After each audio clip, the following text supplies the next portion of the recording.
네, 안녕하세요. 이번 시간은 2020년 재경관리사 공개 문제, 2021년 4월에 공개된 그 원가 관리 회계 문제를 풀어보도록 하겠습니다. 그래서 요거는 제가 PPT를 만들기에는 원가 회계다 보니까 너무 손이 많이 가서 제가 그냥 이렇게 풀어드리려고 하거든요. 그거는 조금 양해를 부탁드리겠습니다. 그래서 81번부터 해볼게요. 다음은 3일의 원가 관련 자료이다. 직접 너무 원가는 가공 원가의 80%라고 할 때 3일의 단기총 제조 원가는 얼마인가? 단기총 제조 원가 어떻게 구하죠? 그쵸? 직접 재료비 그리고 직접 노무비 그리고 제조 간접비죠? 네. 요거를 더하면 되는데 지금 보니까 직접 노무 원가는 가공 원가의 80%라고 돼 있죠. 근데 요거 어떻게 되죠? 요거 잠깐만요. 이게 어떻게 되죠? 가공 원가가 뭐예요? 얘가 직접 노무비 플러스 제조 간접비죠. 그러니까 어떻게 되는 거냐면 직접 노무 원가를 구한 다음에 그럼 얘는 제조 간접비는 가공 원가의 20%만 차지하는 거잖아요. 그쵸? 직접 노비를 구하신 다음에 얘를 0.8로 나눠주시면은 가공 원가가 나오겠죠? 그래서 이렇게 구해주시면 되겠고 그 다음에 직접 재료비는 여기 있네요. 그죠? 직접 노비도 있고 그러면은 얘네 두 개를 이용해서 직접 재료 원가를 구해주시면 되겠고 잠시만요. 이거 왜 이렇게 됐지? 이거 어떻게 하는 거야? 네. 구해주시면 되겠죠? 그래서 직접 재료가 여기 있잖아요. 직접 노무가 여기 있으니까 넣어주시면 되겠죠. 얘를 구해서 이렇게 넣어주시면 되겠습니다. 그런데 얘는 이렇게 있으니까 이걸로 대체하시면 되겠다. 직접 재료 원가 해볼게요. 기초 8,000원, 단기 매입 36,000원, 기말 재고가 12,000원 있으니까 역산하면 얼마예요? 4,000원이니까 32,000원인가요? 네, 32,000원이 되겠고요. 그 다음에 직접 노무원 카드 보니까 정기말 미지급 금액이 7,000원, 기초가 7,000원, 단기 지급한 게 66,000원. 그리고 단기말 미지급 재고 이렇게 있으니까 나머지는 발생한 게 얼마냐면은 64,000원이 되겠죠? 아이고, 아닙니다. 잠시만요. 제가 이거 잘못 썼네요. 자, 단기 지급액이 66,000원이니까 단기 발생액이 64,000원이 되겠습니다. 그래서 요거 구한 거 그리고 요거 구한 거를 넣어주시면 되겠죠? 그러면 32,000원 더하기 64,000원 나누기 0.8 하면은 요게 얼마냐면 64,000원 나누기 0.8 8만원이네요. 그럼 더하면은 9만이 아니고 11만 2천 원이 되겠습니다. 그래서 답은 3번이 되겠습니다. 자, 82번 원가는 경영자의 의사결정 목적에 따라서 다음과 같이 여러 가지로 분류할 수 있다. 다음 중 원가 분류가 올바른 것으로 볼게요. 원가 행태에 따른 분류는 어떻게 구하는 거죠? 네, 얘는 변동비랑 고정비로 바꾸는 거죠. 그러니까 얘는 B가 되겠고요. 여기 그 다음에 추적 가능성에 따른 분류는 그러니까 얘는 이렇게 되는 거고 추적 가능성에 따른 분류는 이렇게 되겠죠. 직접 원가와 간접 원가 추적이 가능하냐에 따라서 그 다음에 의사결정과의 관련성에 따른 분류는 관련 원가, 매물 원가 이렇게 되겠고 통제 가능성에 따른 분류는 여기에는 없네요. 그쵸? 얘는 어떻게 하는 거냐면은 통제 가능 원가와 통제 불가능 원가로 이렇게 나눠질 수가 있겠습니다. 그래서 찾아보면은 얘는 A고 얘는 C고 그쵸? 그러면 얘는 A가 아니라 B 얘는 A 답이 3번이 되겠습니다. 83번 다음은 3일의 2000X1년 제조원과 관련된 자료다. 기초 제공품은 얼마인가 라고 돼 있네요. 자 볼까요? 제공품을 쭉 그리면 여기 보니까 제공품 여기 있는 거 하나씩 넣어볼게요. 자 제공품 기초가 직접 재료 원가가 3만원이 있었고 그 다음에 제조 간접 원가가 2만원이 있었고요. 그 다음에 단기 제품 제조 원가가 7만 원이네요. 직접 노무 원가가 만원.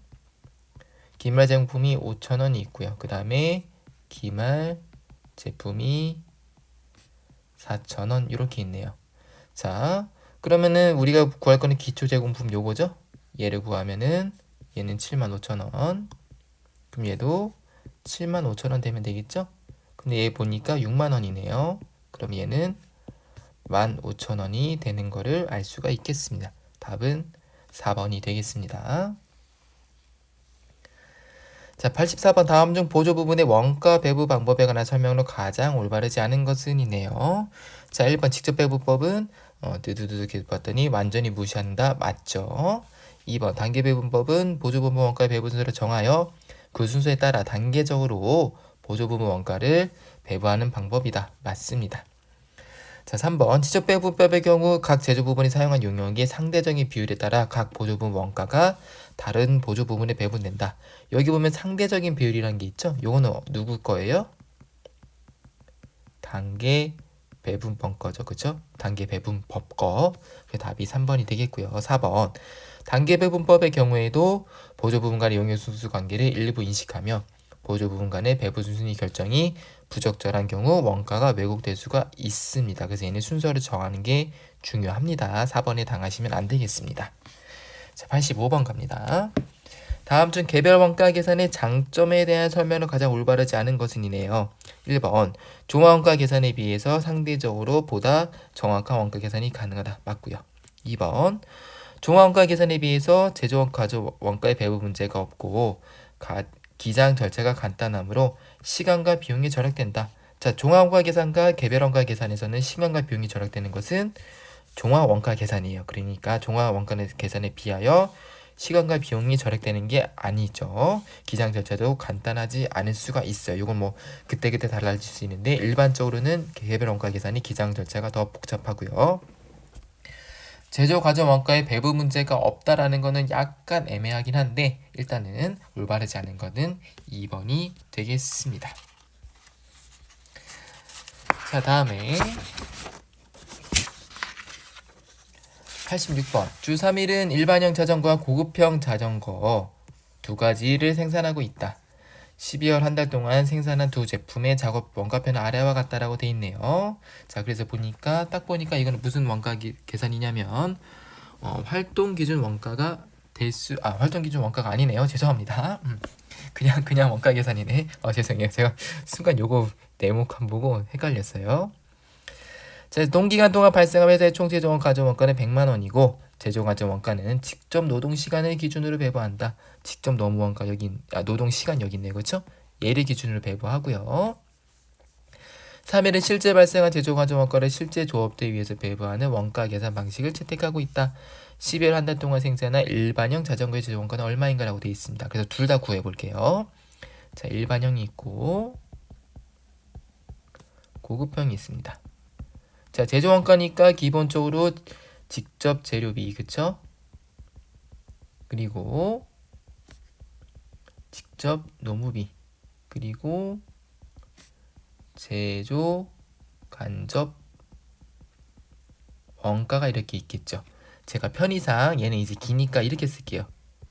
재료비, 머티리얼, 노무비는 다이렉트, 레이버, 제조 간접 원가는 오버헤드 이렇게 쓸게요. 직접 재료비는 DM, 얘는 DL, OH 이렇게 쓰겠습니다. 자, 그래서 보면 자, 일반형 고급형인데 요거 옮길 수 있나? 잠깐만요. 옮길 수 있네. 얘도 옮겨지네. 네, 그래서 자, 직접 재료는 얼마예요? 얘 30만 원. 고급형 60만 원.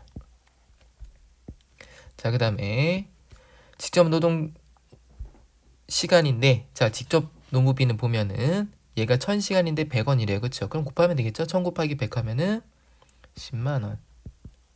얘는 4000원 곱하기 200원 하면은 80만원인가요? 네, 80만원.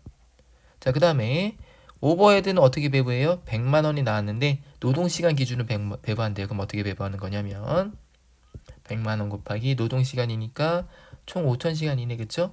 분의 일반형 같은 경우는 1000시간 썼고요. 그 다음에 고급형 같은 경우는 이 금액을 빼면 되겠죠? 이렇게 빼기 요거 해도 되고 아니면 곱하기 5천분의 4천에도 똑같은 결과가 나오겠죠. 그래서 하면은 얘는 20만 원이 되겠죠. 그럼 얘는 80만 원인가요? 그래서 얘는 20만 원, 얘는 80만 원. 그래서 합계를 더해주면 되겠는데 지금 일반형만 물어봤으니까 더하면은 60만 원이 되겠습니다. 자, 87번. 3일은 단일 공정에서 단일 제품을 대량으로 생산하고 있다. 재료는 공정의 착수 시점에 전액 투입하며 가공고 원가는 공정 전반에 걸쳐 균등하게 발생한다라고 되어 있으니까 선입선출법이라고 생각할 수도 있겠죠. 근데 여기에 포인트는 뭐냐면 요거예요. 없단 얘기, 요거 없단 얘기 뭐예요? 평균법과 선입선출법의 차이가 뭐죠? 이거예요. 기초 제공품, 완성품 환산량이 차이가 난다는 거. 근데 없으니까 얘로 풀어도 되고 얘로 풀어도 돼요. 편한 대로 아무거나 풀어도 상관이 없는데 네, 일단은 설명이 이렇게 돼 있다 보니까 뭐 선입선출법으로 풀으셔도 되고 편한 대로 푸셔도 될 것 같아요. 자, 그래서 보면 자, 이런 것들은 이렇게 하시면 이게 쉬워요. 제공품 없고 단기 투입량 40만 개, 단기 완성량이 32만 개에 그리고 기말 제공품이 8만 개가 있네요. 완성도가 50%. 자, 그러면 이제 구하시면 되겠죠? 재료 원가랑 가공 원가 구하시면 돼요. 그래서 재료비, 완성품 환산량부터 구해야 돼요.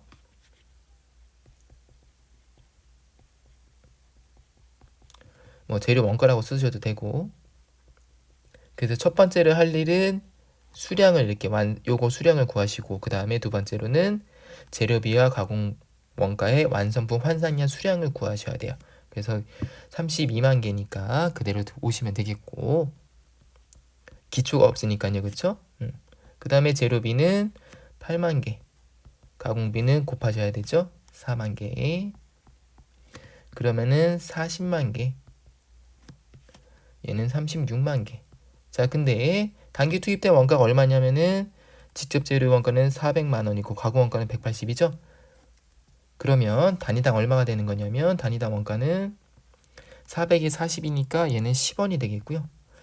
얘는 한번 해볼까요? 180 나누기 36만 하면은 5원이 나와요.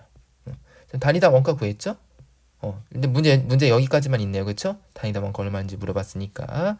그러면은 구하시면은 3번이 되겠습니다. 자, 그런데 이제 여기서 뭐 예를 들어서 완성품 환산량이니까 그죠? 완성품 원가를 구하라고 하거나 또는 기말 제공품 원가를 구하라고 하게 되면 이게 어떻게 구해요? 완성품이니까 이게 완성이죠? 32만 곱하기 10 더하기 5 하시면 되겠고 기말 제공품 원가 구하라고 하면은 8만 곱하기 10 더하기 4만 곱하기 5 하시면 되겠습니다. 88번 3일은 종합원가 계산을 채택하고 있다. 원재료는 공정시장 시점에서 전량 투입되며 가공원가는 공정 전반에 걸쳐서 균등하게 발생한다. 기말제품 수량은 250개고 가공원가 완성도 30%이다. 완성품 환산량 단위당 직접 재료 원가와 가공 원가가 각각 이렇게 있을 때 기말 제공품 원가는 얼마인가 방금 봤죠? 똑같이 하시면 되겠어요. 근데 지금 보니까 기말 제공품 수량만 있네요. 그렇죠? 그러니까 이렇게 있으면은 기말 제공품 수량만 250이 있고요. 그 다음에 완성도는 0.3. 그러면은 완성품 환성량부터 구하시면 되겠죠? 그래서 구하시면은 얘는 100%고 얘는 250 곱하기 3 하면 75인가요? 그 다음에 130원 90원이니까 곱하시고 더하시면 되겠죠. 얼마가 나오냐면은 250 130에 75 곱하기 90 하면은 39,250원 나오네요. 답이 3번이 되겠습니다. 자, 89번 다음 중 평균법과 선입선출법에 의한 종합계산의 차이점에 관한 설명으로 가장 올바르지 않은 것은입니다. 1번 평균법은 완성품 환산계산 추시 기초제공품의 기완성도를 고려한다. 틀렸죠? 얘는 평균법이 아니고 선입선출법이 고려하는 것이고 평균법은 고려하지 않습니다. 답이 1번이 되겠습니다. 2번, 3번, 4번은 읽어보세요. 자, 90번 갑니다. 3일은 단기 기말제공품의 완성도가 50%인데 이를 30%로 잘못 파악하였다. 기초제공품은 없다고 가정할 때 이 과소계산 오류가 완성품 환산량 단위다 원가와 기말제공품 원가에 어떠한 영향을 미치는가라고 돼 있습니다. 일단 기초제공품은 없으니까 선입인지 평균법인지는 생각을 하지 않으시면 되겠고요. 자, 요거는 제가 조금 길게 설명을 해볼게요. 조금 길게. 자, 그래서 예를 들어서 하게 되면 첫 번째로 완성도가 50%일 때, 그 다음에 완성도가 30%일 때를 해볼게요. 자, 일단은 그냥 수량을 넣어볼까요?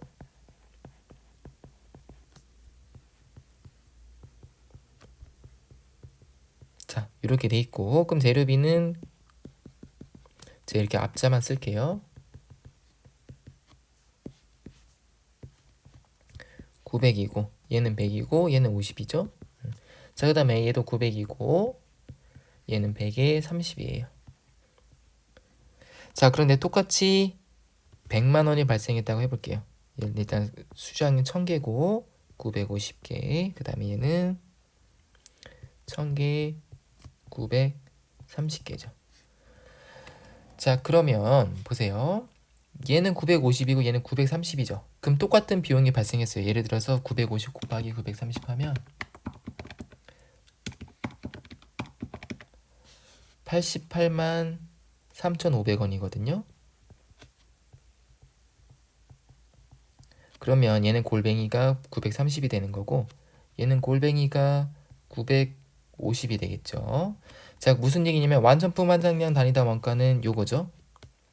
이게 완성품이고 이건 기말재고죠. 완성품 기말재고. 자, 그러면은 얘는 뭐 단가가 똑같을 테니까, 그쵸? 재료비는 똑같잖아요. 그래서 재료비는 똑같을 테니까 없다고 생각하시면 편하고요. 색깔을 바꿔볼게요. 그럼 요것만 구하시면 되겠죠? 완성품 환산이 이거 곱하기 얘잖아요. 930. 얘는 얘 곱하기 950이요. 그러면 완성품 환산량 단위다 원가는 어떻게 되겠어요? 30%를 잘못 파악했으면은 이 금액이 더 크죠? 요 금액이 더 크죠? 얘가 A고 B면은 B가 더 커요. 그 무슨 얘기예요? 완성품 환산량 단위다 원가는 과대평가된 거예요. 됐죠? 자, 그러면 기말제품 원가는 어떻게 됐어요? 거꾸로 50 곱하기 930. 색깔 바꿔볼까요?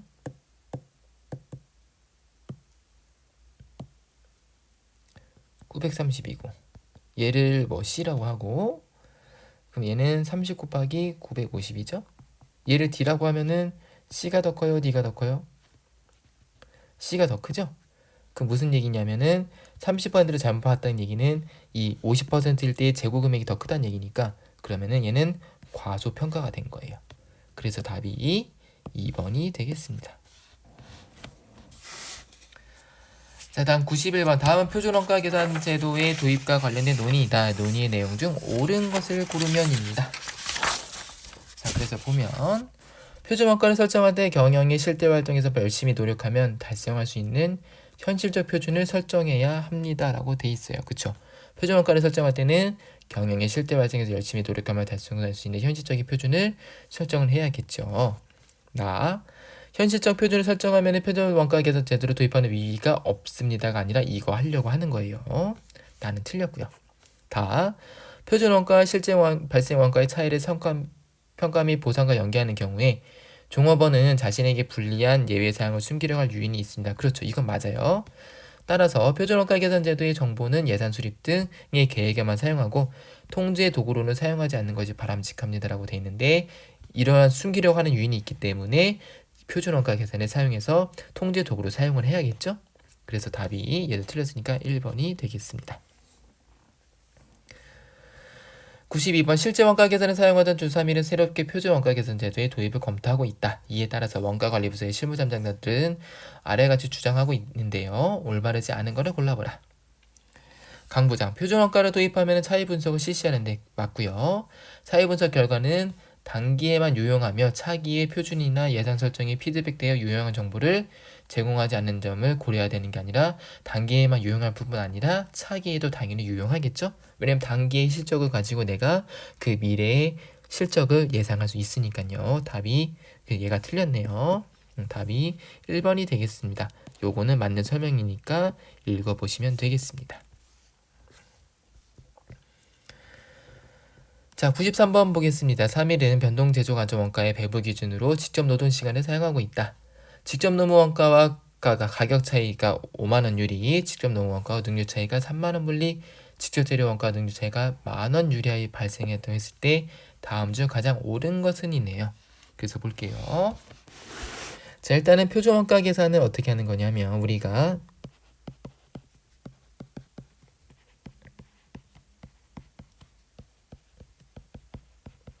자, 이렇게들 암기를 하셨을 거예요. 그래서 얘네는 어떻게 되는 거냐면은 실제 원가고 얘는 투입량 원가랑 산출량 원가랑 똑같고 얘는 배부액이 되겠죠. 그래서 저는 나중에 강의할 때 여러분들 이렇게 가르칠 거예요.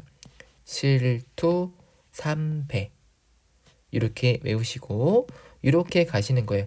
이걸 왜 외우시냐면 이게 뭐 지금은 일단은 뭐 문제를 풀다 보면은 쓸 일이 없을 수도 있는데 요거를 외워두시면은 나중에 내가 헷갈릴 때 문제 풀다 보면 가장 헷갈리는 게 이거예요. AQ가 뭐고 AP가 뭐지? 헷갈릴 때 실투 3배를 떠올리면은 찾기가 쉽거든요. 자, 그래서 이렇게까지 알아두시면 되겠고 그 다음에 얘네들의 차이는 뭐라고요? 가격, 소비 차이. 얘의 차이는 능률 차이예요. 그래서 오른쪽 게 더 크면 얘가 더 크면은 유리한 차이가 되겠고요. 얘가 더 크면은 불리한 차이예요. 그래서 저는 불리한 차이를 외우려고 하지 않아요.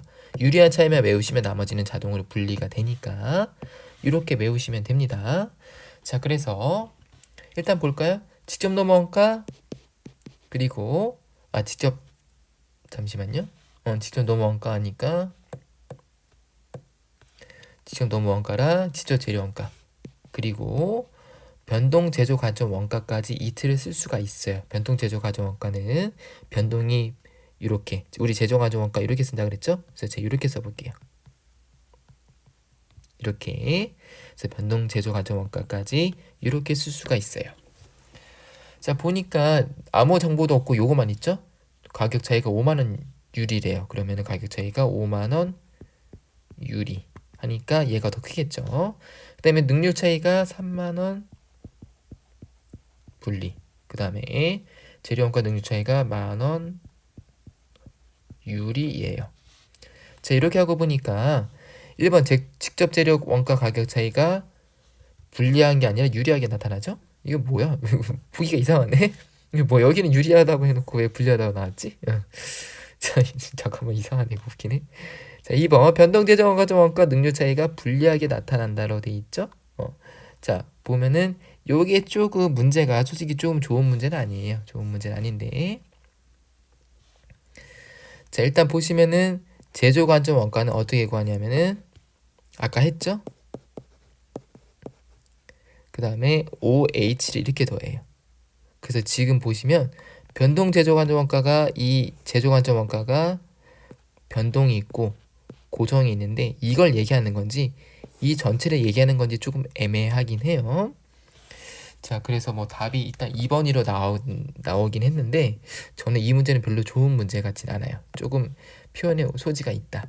그래서 뭐 여기 두 개 더하면은 2만 원이 불리하긴 하거든요. 그래서 왜 답이 2번인지 저는 좀 이해가 안 가긴 하는데 일단 뭐 그 공개 문제의 답에는 2번이라고 돼 있었던 것 같아요. 네, 그래서 일단 뭐 이건 조금 문제가 썩 이상한데 일단 네 그렇습니다. 자, 3번 변동 재정 가정원가 소비 차이 예산 차이가 불리하게 나타난다. 소비 차이는 제시가 되어 있지 않은데 만약에 요거라고 하게 되면은 분리가 아니라 유리가 되겠죠. 4번에 고정 제조 관점 원가 조업자 차이가 유리하게 나타나고 되어 있는데 고정 제조 관점 원가는 여기에 언급이 안 돼 있죠. 그래서 아예 요거는 고려 대상이 아니게 되겠습니다. 그래서 93번이 약간 찝찝하긴 하지만 가장 옳은 거를 찾으라고 하면은 2번이 되겠어요. 자, 94번 3일의 직접 노무원가와 관련된 자료는 다음과 같다. 가장 올바르지 않은 것은 이네요. 그래서 보면 이제 우리가 한번 해볼까요? 실투 산출 배부에 그래서 AQ, AP, AQ, SP, SQ, SP입니다. 그래서 보면 자, 표준 취점 노무 시간이 이렇게 있네요. 그럼 얘를 넣으시면 되겠고 실제는 그러면 10,000시간이 되겠죠?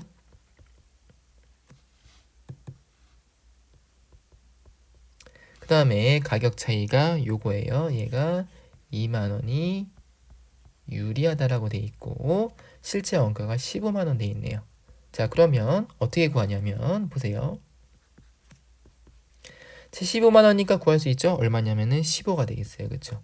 그 20,000원 유리한 거죠? 그럼 20,000원 유리하다는 게 무슨 얘기냐면 요 얘기예요. 자, 얘가 모르는 거 x라고 하면 얘와 얘 이렇게 곱했죠? 그럼 무슨 얘기냐면 20,000원이 유리하니까 얘가 더 크겠네요. 그쵸? 그럼 x-15 곱하기 만이 20,000원이라는 뜻이에요. 그럼 얘는 이익이 되면 되죠?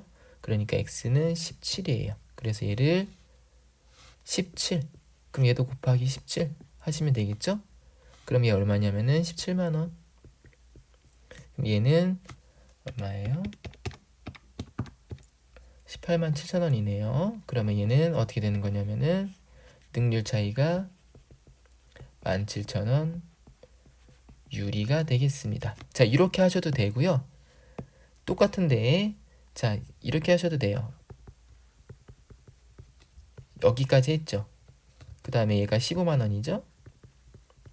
그 다음에 얘가 20,000원이 유리하니까 얘는 170,000원이에요. 그쵸? 그 다음에 이렇게 역산해서 구해도 돼요. 편한 대로 하시면 돼요. 네, 요거는. 그 다음에 나머지는 똑같죠? 그럼 17에 이렇게 하니까 얘는 17,000원 능률 차이 유리. 얘는 소비 가격 차이. 그래서 이제 문제 풀어보겠습니다. 1번 지금 노무원가 표준원가는 180,000원이 아니고 얼마예요? 187,000원이 되겠죠? 답은 1번이네요. 자, 2번은 15 맞고 3번은 17 맞고 17만원 유리 맞고 이렇게 확인하시면 되겠습니다. 자, 그 다음에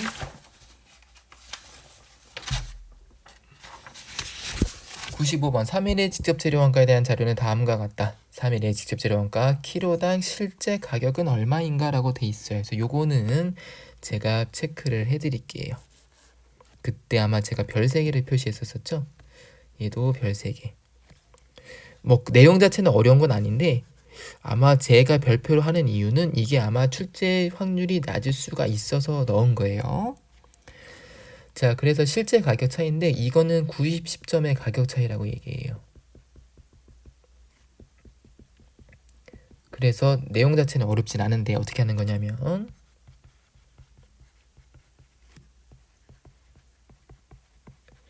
그러니까 90점 가격 차이는 뭐냐면 내가 예상한 가격이 있는데 실제로 가격이 이렇게 샀어. 그래서 차이가 이만큼이 났어요 라는 거예요. 어렵진 않죠, 내용 자체가. 자, 그래서 보면은 이렇게 하면 돼요. 실제 투입 수량이 110만원. 근데 얼마에 샀어요? 표준 가격이 400원에 샀네. 그럼 이 얼마예요? 400만원이죠? 그쵸? 근데 100만원이 불리하대요. 그럼 무슨 얘기예요? 얘가 더 크다는 얘기죠? 그러니까 얘는 더하면은 500만원이 되겠죠? 그러면 얘는 얼마예요? 500원이 되겠죠. 그래서 뭘 물어봤죠? 실제 가격은 500이 되겠어요. 이렇게 구하셔도 되고 아까처럼 얘를 x라고 놓은 다음에 얘가 불리한 거니까 x-400은 곱하기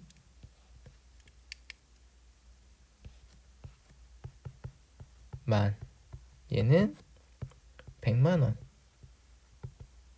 그러면은 이러니까 얘는 100이 돼야 되겠죠? 그러면 x는 500. 이렇게 하셔도 돼요. 여기까지만 제가 2개로 이렇게 보여드리고 이 다음에 혹시 유사 문제가 나오면 그때는 제가 둘 중에 편한 방법으로 풀게요. 여러분들은 편한 걸로 골라서 하시면 되겠어요. 자, 96번 발생한 원가가 미래의 동일한 원가의 발생을 방지할 수 없다면 그 원가는 자산성을 인정할 수 없다는 원가 회피 개념의 근거를 두고 있는 원가 계산 방법 무엇인가? 이게 무슨 말인지 모르겠네. 말이 좀 어렵죠? 그러니까 무슨 얘기냐면 미래의 동일한 원가의 발생을 방지할 수 없다는 얘기는 변동성이 있다는 얘기예요. 그러니까 미래에 내가 어떤 금액이 나올지 모르잖아요, 그렇죠? 그러니까 움직여야겠죠, 미래의 원가가. 현재 원가도 이렇게 움직이면 미래의 원가도 당연히 이렇게 변동성이 있을 거 아니겠어요? 그래서 이렇게는 답이 3번이 되겠습니다. 변동 원가 계산이 이거 왜 잠시만요, 이거 왜 안 나오지? 아이고 잠시만요, 왜 이러지?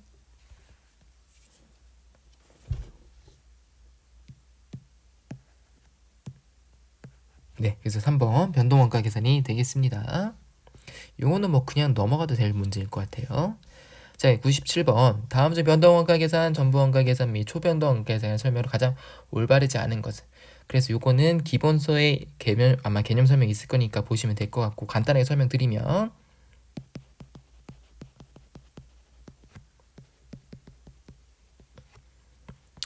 전부 원가 계산은 우리가 흔히 하는 일반적인 원가 계산이에요. 일반적인 제조 원가 명세서와 손익계산서의 형태를 띠고 있다. 그 전부 원가 계산, 변동 원가 계산, 초변동이 있는데 초변동은 직접 재료비만을 고려하는 것이고 나머지 변동 원가들은 재고로 묻는 거. 변동 원가 계산은 변동비까지만 변동 제조 원가까지만 재고로 놓는 것이고요. 전부 원가 계산은 여기에 플러스 고정 제조 원가까지를 원가의 재고 금액에 포함시키는 금액이에요. 그래서 아마 책을 보시면 이렇게 돼 있을 거예요. 웬만한 기본적인 책들은 초변동, 변동, 전부 원가 있으면은 여기 DM 그려놓고 이렇게 쭉, 그 다음에 여기 뭐 DM, 뭐 변동 이렇게 넣어놓고 돼 있을 거고, 여기에 뭐 고정 제조 원가 뭐 이런 식으로 그림이 그려져 있을 거예요. 그 개념이에요. 자, 그래서 보면 표준 원가는 변동 원가 계산에는 사용될 수 없고 전부 원가 계산에서만 사용된다라고 되어 있는데, 표준 원가는 여기 있는 거 다 쓸 수 있어요. 답이 1번이 되겠습니다. 자, 2번 전부 원가 계산에서 계산된 영업이익은 판매량뿐만 아니라 생산량의 변화에도 영향을 받아요. 그래서 재고 금액에 형성되는 게 차이가 있어서 그렇게 되고요. 3번 보니까 방금 설명한 거 있죠? 얘를 제품 원가로 인식을 하고요. 그 다음에 4번 초변동 원가 계산은 DM만 원가에 포함하고 나머지는 기간 비용으로 처리를 합니다. 자, 98번 가겠습니다. 3일은 단기 초에 영업활동을 시작해서 단기에 제품 900단위를 생산하였으며 단기의 원가자료는 다음과 같다. 단기 판매량이 800이었다면 전부 원가 계산에 의한 기말 제품 재고액은 얼마인가 라고 돼 있습니다. 자, 그래서 보면 단기 초에 영업활동을 시작했기 때문에 이게 엄청난 힌트예요. 기초 재고가 없다는 뜻이에요. 단기에 제품은 900 생산했는데 판매를 800을 했고 재고가 100이 남았네. 그럼 이거에 대한 원가를 계산하시면 되겠죠? 자, 봤더니 당일한 직접 재료 원가는, 자, 얘는 이렇게 구성되어 있겠죠? 이런 식으로 전부 계산 원가이기 때문에 고정 제조 간접 원가까지를 이 기말 재고에 넣어 주시는 거예요. 직접 재료 원가는 자, 100 곱하기 얼마예요? 600. 요렇게 하지 말고 잠시만요. 좀 더 편한 방법 해볼게요. 쟤는 단위당 원가고 400. 있는 거 여기 옆에 있는 거 제가 그냥 쓰는 거예요. 200원.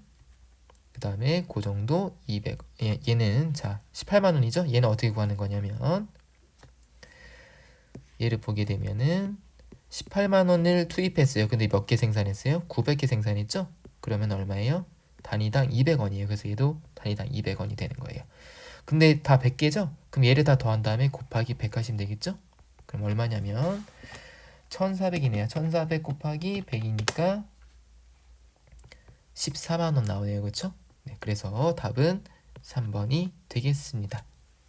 그래서 여기서 주의하실 거는 판관비는 재고에 포함되지 않는다라고 알아두시면 되겠어요.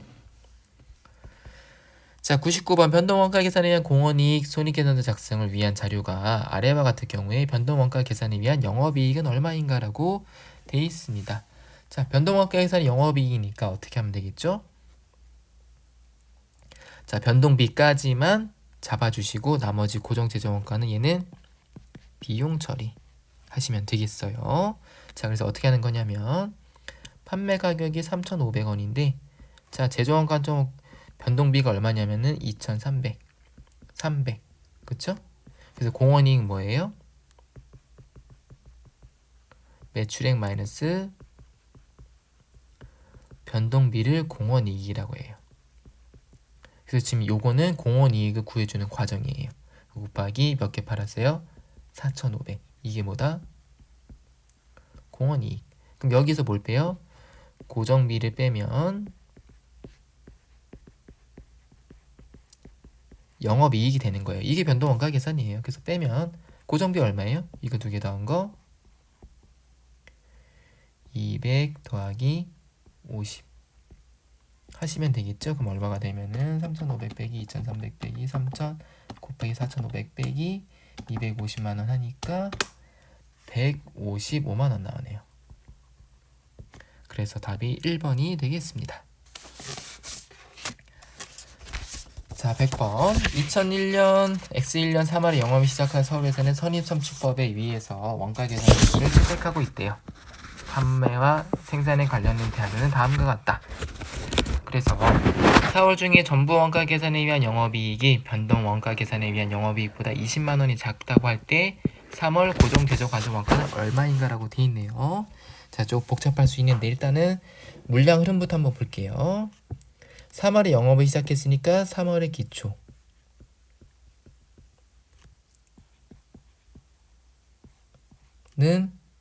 0인 거예요. 그쵸? 그 다음에 8,000개 생산했고 7,000개 팔았으니까 재고는 1,000개가 되겠고요. 4월도 똑같이 기초가 1,000개인데 900 생산하고 9,000 생산하고 자, 10,000개 팔았으니까 기말 재고 빵이에요. 자, 일단 물량 흐름은 이렇고 자, 전부 원가 계산이랑 변동 원가 계산의 영업이익 차이는 요거는 암기를 하셔야 되는데 어떻게 되는 거냐면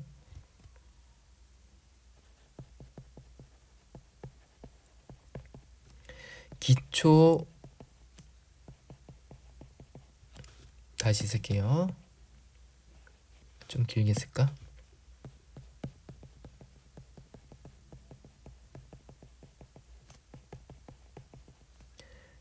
그 다음에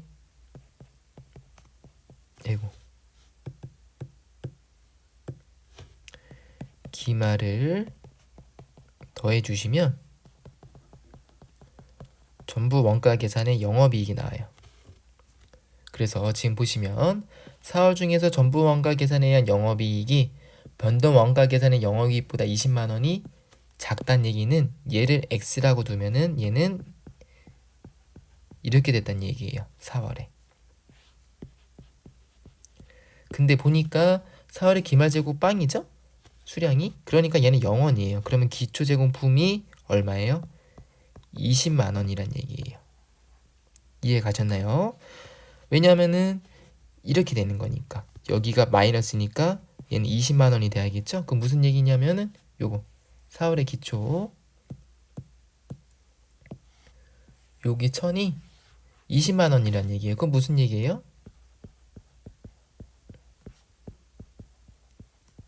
이렇게 하면은 얘는 개당 200원이라는 뜻이에요. 그 무슨 얘기냐면 얘도 개당 200원, 얘도 개당 200원, 얘도 개당 200원이에요. 그쵸?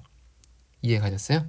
그래서 보면은 실제 3월에 고정 제조 과정 원가니까 요거겠네요. 그쵸? 얘를 만들 때, 얘를 생산할 때, 그러니까 생산량이잖아요. 생산했을 때 비용이 얼마예요? 8,000 곱하기 단위당 200원. 그러면은 160이 나오겠죠? 답이 3번이 되겠습니다. 자, 조금 빨리 해볼게요. 이게 지금 녹화 시간이 용량이 제가 있는지 없는지 모르겠네. 중간에 끊길 수가 있어서 조금 속도를 내볼게요. 자, 3일의 활동 기준 원가 계산 사용해서 제조 관점 원가는 세 가지 활동으로 구분된다. 자, X제품 보니까 자, 부피가 200, 그 다음에 앞잡기기 시간이 30이고 분쇄기가 시간이 10이에요. 그리고 단위당 재료원가가 500원이라고 돼 있습니다. 그쵸? 자, 그래서 보면 일단은 이렇게 돼 있죠? 그러면 골뱅이 얼마예요? 하나 생산하는데 20만 원을 5만 원으로 나누게 되면은 한 4가 되겠고요. 그쵸? 90을 똑같이 나눠요. 그러면 얘는 시간당 얼마예요? 2원인가? 20원이 되겠죠. 그 다음에 얘를 나누면은 똑같이 나누면 얘는 25원이 되겠습니다. 그래서 부피는 곱하기 4, 압착은 곱하기 20, 분쇄는 곱하기 25 하면은 800에 600인가요? 네. 그리고 얘는 250 더하면 얼마예요? 더하면은 2150이 되겠죠. 아이고, 2150이 아니고 더하면은 1650이 되겠죠? 자, 그 다음에 여기다가 플러스 재료 원가가 500이니까 더하시면은 2150이 되겠습니다. 그래서 보면은 얘는 재료 원가가 되는 거고 얘는 가공 원가가 되겠죠? 그래서 이렇게 구해주시면 되겠습니다. 자, 102번 다음 주 원가 조합도 이익 CVP 분석에 관한 설명을 가장 올바르지 않은 것은 1번 수익과 원가 행태는 관련 범위 내에서 선형이다. 이건 가정이에요. 그래서 가정이 몇 가지가 있는데 기본서 참고하셔서 확인하시면 되겠습니다. 그 다음 2번 공원이익이 총 고정원가보다 큰 경우 아까 우리가 했던 거 있었죠?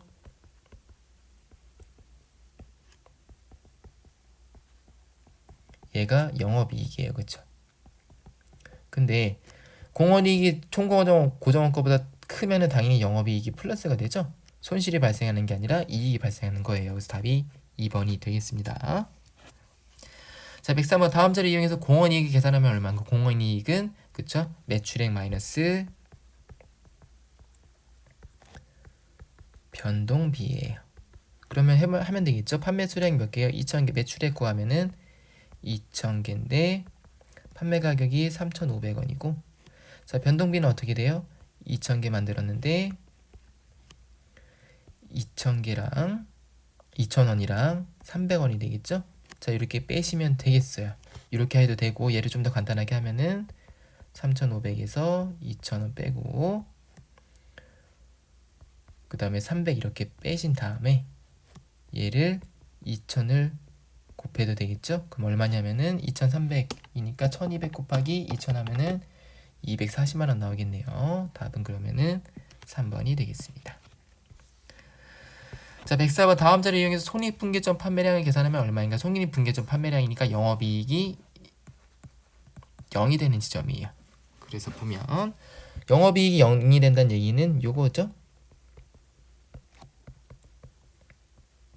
얘가 0. 그럼 공원이익 구하시면 되겠어요. 4,000 마이너스 1,500 더하기 1,200 그 다음에 여기에 수량 X 빼기 234만원 얘가 0이 된다는 얘기죠. 그러면 하니까 2700이니까 1300이네요. 그쵸? 1300X는 234만원이니까 하게 되면은 1800원 나오네요. 1800개 나오네요. 답이 3번이 되겠습니다. 자, 105번 다음 중 안정환경 영업 레버리지에 관한 설명으로 가장 올바르지 않은 것은 그래서 이것도 기본적으로 개념 한번 정리하시고 간단하게 설명드리면 안전한계는 우리가 예상한 매출액 있죠? 거기다가 손익분기점 매출액 이거를 초과하는 부분이 안전한계가 되어 있고 영업 레버리지는 고정원가가 지렛대 역할을 해가지고 매출액 변화율에 따라서 영업이익의 변화율 하는 거죠. 그래서 중요한 게 뭐냐면 안전한계율인데요. 요거는 체크를 해야 되니까 제가 써볼게요. 안전한계율은 영업 레버리지 도 그래서 돌이라고 해요. 얘와 역수의 관계가 있어요. 얘와 역의 관계가 있죠, 그쵸? 그러니까 역수란 얘기예요, 결국은. 그래서 영업 레버리지도를 외우시면 쉬운데 얘는 영업이익분의 공헌이익이 되는 거고요.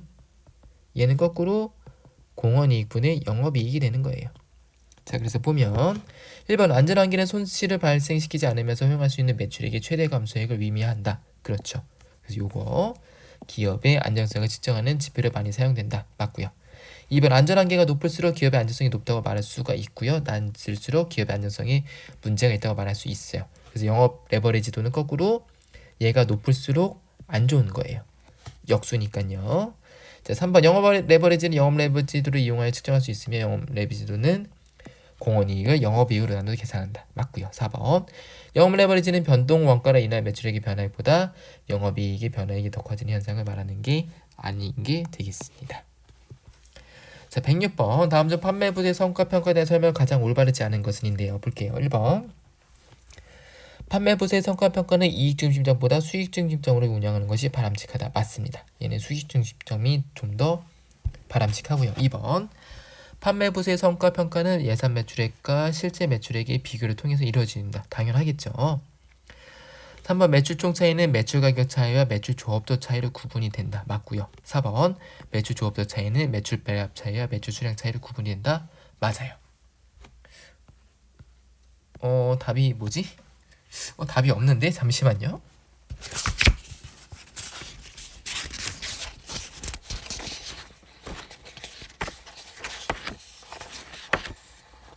지금 보니까 일단은 이 공개 문제의 답은 1번으로 되어 있는데요. 제 생각에는 요게 좀 문제가 잘못 나온 것 같아요. 답이 없어요. 제가 봤을 때는. 왜냐면 판매부서는 수익중심적으로 평가하는 게 맞거든요. 판매부서의 대표적인 영업부서잖아요. 그쵸, 영업팀. 영업팀은 보통 이렇게 평가하고요. 이익중심점은 판매부서라기보다는 보통 사업부 단위로 많이 평가를 한다고 이론적으로 우리가 얘기를 하거든요. 그래서 요거는 뭐 일단 제 생각에는 답이 없긴 한데 그 문제 해설에는 제공된 문제의 답안에는 1번으로 되어 있으니까 1번으로 푸시면 될 것 같긴 해요. 근데 저는 요거는 안 넘어가는 걸 추천드려요. 요거는 이게 맞거든요. 네, 그렇습니다. 제 개인적인 의견은요. 자, 107번은 요것도 난이도 3개예요. 좀 어려울 수도 있고, 네, 요런 것들은 제 생각엔 그냥 넘어가도 괜찮을 것 같긴 합니다. 자, 그래서 보면 3일은 A와 B 두 제품을 생산 판매하고 있다. 그래서 쭉 돼 있고 매출 배합 차이와 매출 수량 차이를 계산하라고 돼 있는데요. 자, 일단은 풀어볼게요. 자, 여기 문제 바로 위에 설명이 돼 있어요. 매출 총 차이는 매출 가격 차이와 매출 조합도 차이로 구분이 되는데 매출 조합도 차이는 매출 배합 차이와 매출 수량 차이로 된다고 돼 있죠. 그래서 여기 보시면 중요한 게 뭐냐면 일단은 매출 총 차이는 매출 가격과 조합도 차이로 나눠지는데 얘는 배합과 수량 차이로 나눠진다 이런 뜻인데요. 자, 여기서 매출 가격이 이미 분석이 됐기 때문에 여기서는 매출 가격을 분석하시면 안 돼요.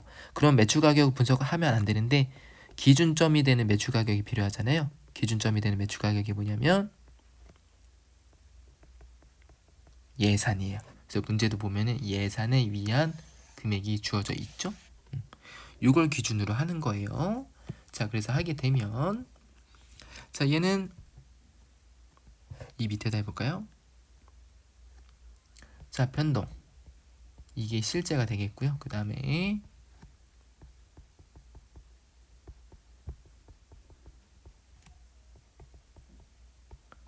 얘는 이렇게 세분화가 돼요. 원래 지금 요거 두 개의 기준점이 요거랑 이렇게 되는 거거든요.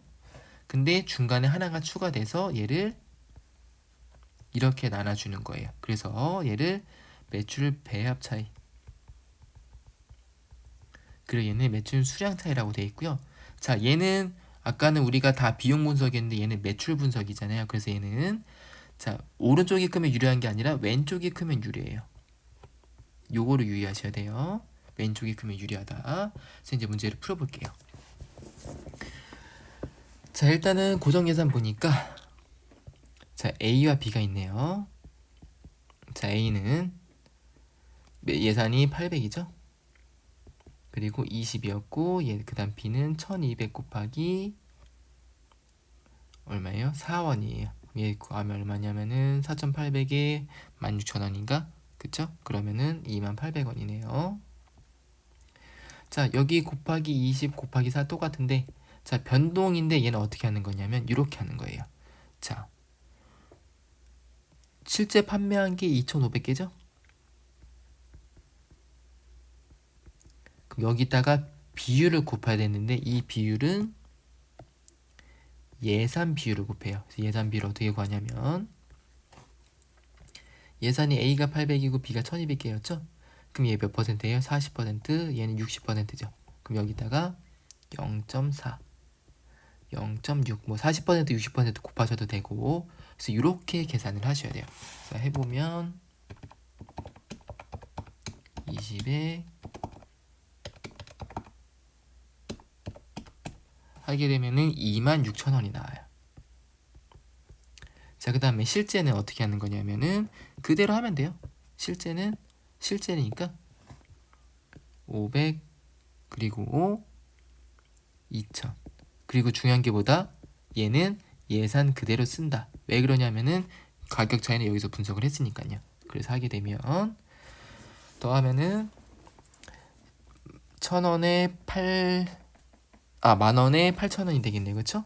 이게 500이니까요. 그쵸? 맞죠? 네. 그래서 얘는 18,000원이 나와요. 자, 그러면은 분석하시면 되겠죠? 얘는 보면은 5,200원. 얘가 더 크니까 유리가, 왼쪽이 더 크니까 유리고요. 자, 얘는 8,000이네요. 그죠? 8,000원이 불리하겠죠? 왼쪽이 더 커야지 유리하는 거니까요. 그래서 구하시면은 답이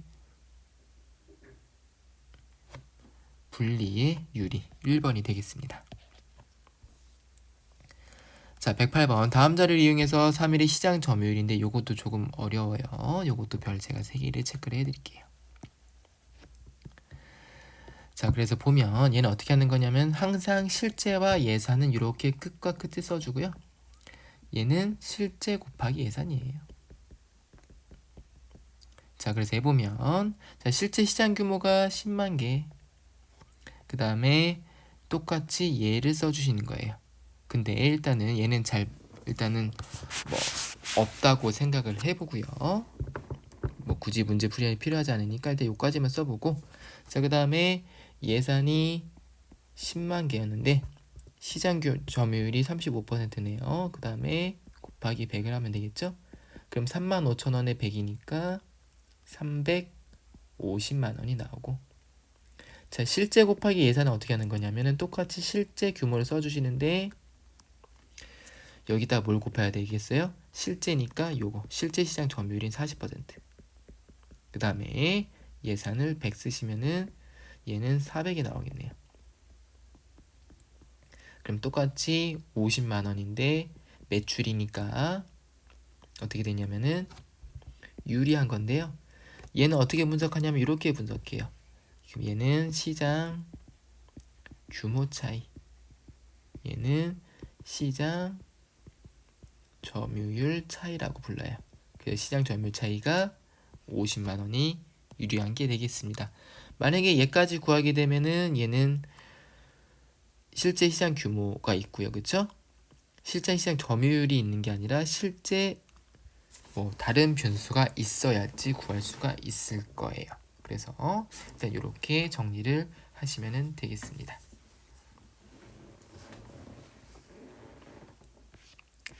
자, 그다음 109번 다음 중 투자 수익률법에 대한 설명이 가장 올바르지 않은 것은이네요. 자, 1번 투자 규모가 다른 투자 중심점을 상호 비교하기가 용이합니다.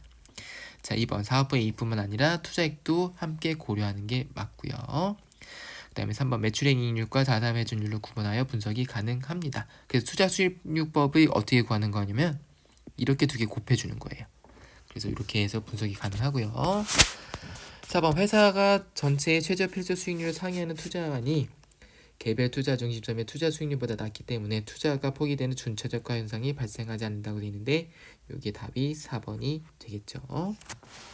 자, 110번 다음 중 경제적 부가가치에 대한 걸 설명하자. 올바르지 않은 것은이네요. 1번 경제적 부가가치는 기업의 영업, 투자, 재무활동을 모두 반영한 이익 개념이다. 모두 반영하지는 못합니다. 답이 1번이 되겠고요. 2번, 3번, 4번은 맞는 설명인데 요게 기본적인 컨셉이에요. 경제적 부가가치는 자기 자본에 대한 자본 비용을 고려한 이익 개념이 되겠습니다. 그래서 투자 수익률, 경제적 부가가치 그리고 플러스 뭐가 있죠? 자녀 이익이 있죠? 그래서 이렇게 세 개는 개념 정리를 해주시면 좋겠고 계산 문제는 솔직히 좀 어려워요. 어렵기 때문에 계산 문제는 포기를 하시는 것을 추천을 드리는데 일단은 요게 세 개 개념은 정리를 하고 넘어가시면 좋겠습니다. 자, 111번에 경제적 부가가치가 나왔네요. 자, 요것도 별표 3개. 굳이 계산 문제까지는 할 필요가 없다고 봅니다. 개인적으로는요. 자, 그래서 얘는 어떻게 하는 거냐면 영업이익이 있어요. 얘를 세후로 바꿔주시고 그 다음에 투자 자본을 글씨가 조금 못 썼네요. 원래 못 쓰는데 조금 더 못 썼습니다. 투자 자본을 어떻게 하는 거냐면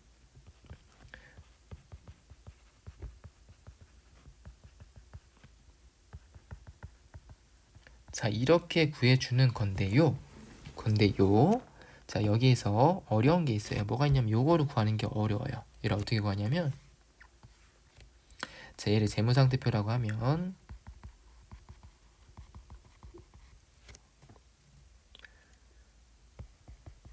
얘를 이렇게 분류해요.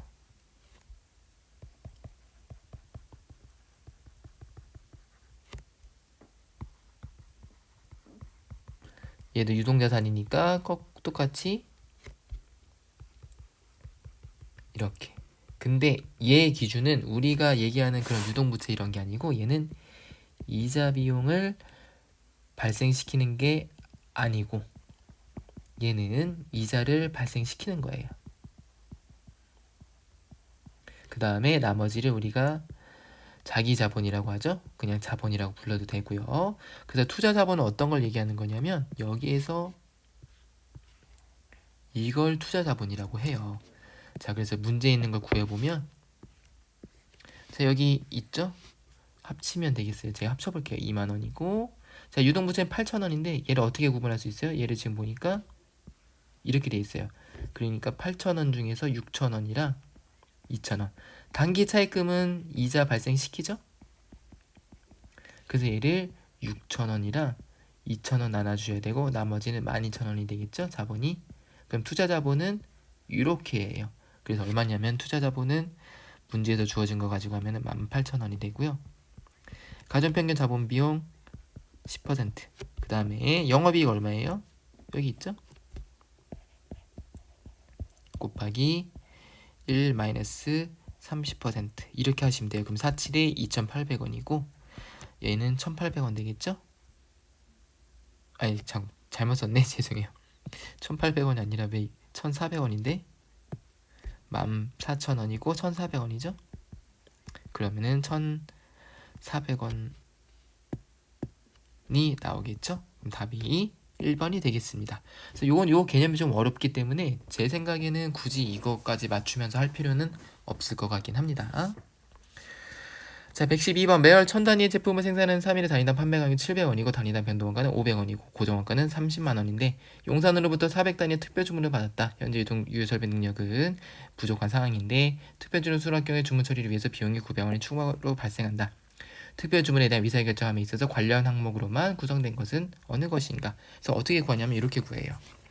이런 것들 이제 대체한다고 하는데요. 자, 보시면 어떻게 구해야겠어요? 자, 1000단위를 생산하는데 400단위를 주문받았대요. 그러면 기존에 있던 거 400단위 못 받잖아요. 그쵸? 기존에 있던 거 400단위 못 팔고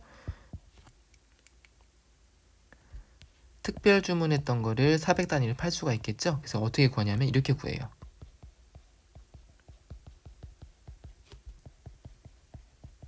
중분 비용에는 뭐가 들어가냐면은 기존 거를 못 팔음으로 인해서 발생하는 기회비용이 발생하고요.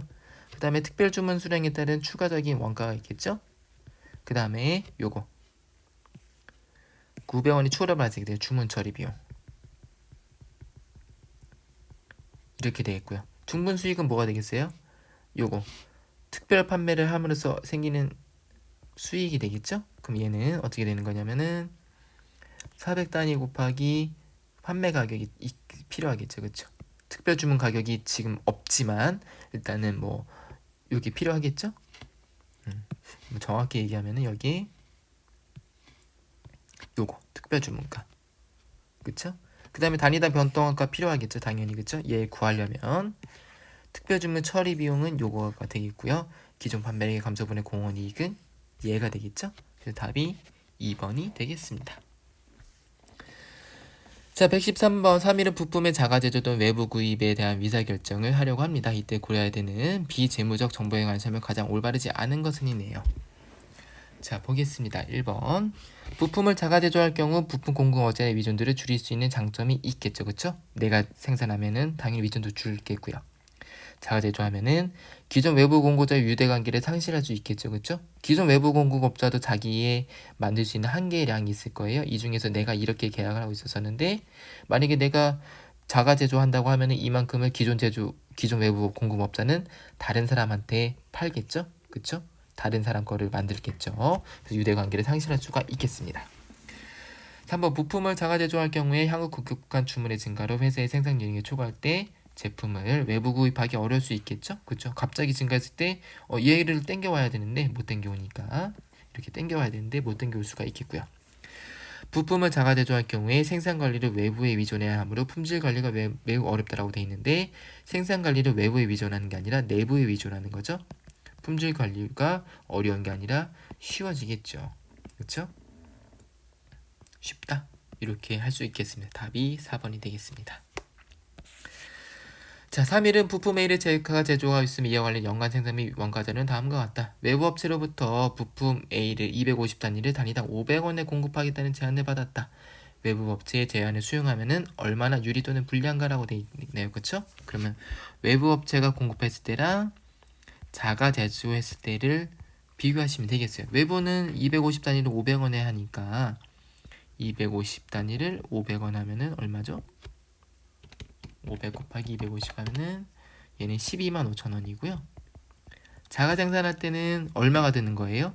자, 여기에서 유의할 게 뭐냐면 항상 문제를 보시는데 이렇게 돼 있어요. 고정 재정 원가는 전에 회피가 불가능하다.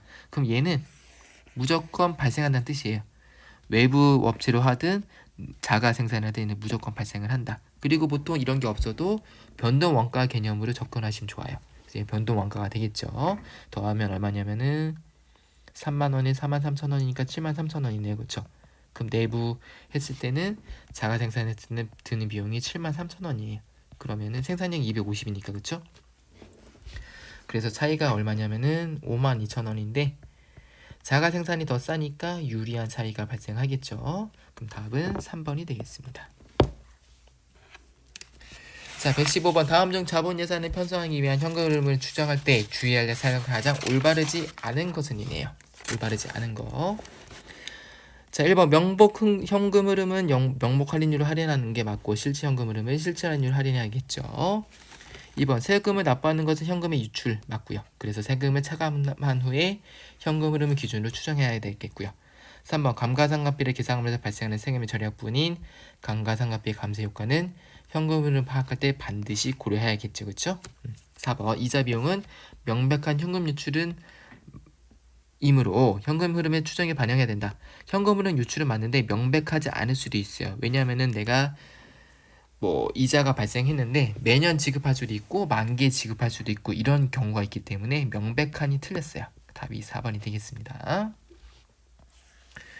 자, 116번 장기 비사 결정 위한 방법중 회수기간법은 여러 가지 이론적인 단점에도 불구하고 실무상 많이 사용되고 있어요. 왜 많이 사용되냐면은 계산이 간편하고 복잡하지가 않아요.